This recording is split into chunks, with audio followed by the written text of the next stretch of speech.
No, I mean, he's been gone all year dealing with something that no one knows really what it is. It's obviously something personal. So, uh, when you've been here that long, whenever that time comes, it's going to be a shock. Uh, but I think, his absence throughout this year has, you know, been noticed, and I don't think that it's fully unexpected that it came to this conclusion, unfortunately. Brent talked about sort of the personal relationship that he had with Doug and the FaceTime calls, that sort of thing. Um, I don't know if he had that exact same relationship with Doug, but just it does seem like the kind of GM that you had the personal relationship with, maybe as opposed to other veterans. I mean, I haven't been here for that long, so no, I think that some of the other guys probably had a closer relationship to him in that aspect. When you've been with an organization for as long as he's been, you build those connections and those relationships, and you stay in that position for a reason. So yeah, he was a very personable guy. I think we all know that. I think that he cared about what he did, and he cared about the people that he surrounded this organization with. And I got to experience that for the 3+ years that he and I was here together. And like some of the other guys said, that's been here longer. Obviously they had an even deeper relationship. So um for that, I think we all know Doug as a GM and as an individual for as long as he's been around the game. So I don't really know what I don't to say more than that. I think yeah.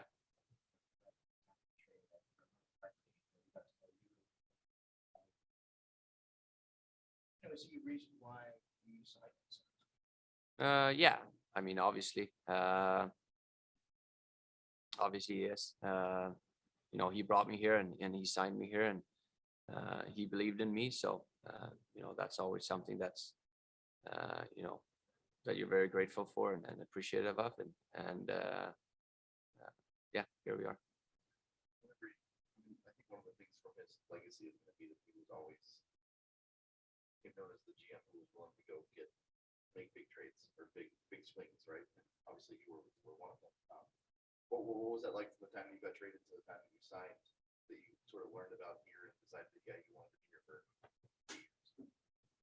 Yeah, I mean, I think he's been in the game for a long time. He's made some great moves, and I'm sure he's made some lesser great moves. I don't know. I don't know, a fraction of them, but yeah, anytime you acquire a guy, uh, that's had an impact somewhere else, it's not the easiest thing to do, and it seems like he was one of the guys that were willing to take that extra step to acquire them. So for that, I'm obviously grateful, because I was one of those guys, and and yeah, again, I think that he's been here for a long time, and there's a lot of people that has been here for a long time. So I don't think that the turnaround here has been as big as people might think. He's made some big moves, and he brought some big guys in, but they've stayed here for a long time. So obviously this thing is this decision is gonna impact and probably change things around here fairly quickly.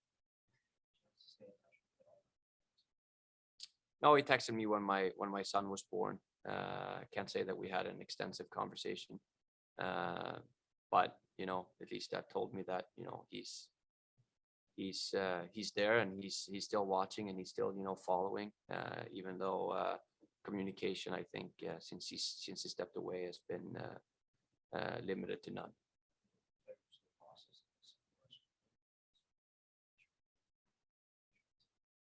It can mean a lot of things. I don't really know um, what they're planning to do. I mean, obviously, if they bring in, someone new, we all know what that means. So yeah, but then again, we're in a position right now where we haven't done very well for an extended period of time, and we shouldn't feel, we should feel a bit uneasy. Things are going to change. Things are going to have to change. And, when you've had a guy who's been here for that long and you bring something different in, then, chances are that that person is going to want to bring in his own personnel and thought process. So we should all be walking our eggshells a little bit here. I'm not sure if you can speak to this much, but before you guys were San Jose, what was your perception of Doug Wilson and when you finally met with him and worked with him? Those expectations?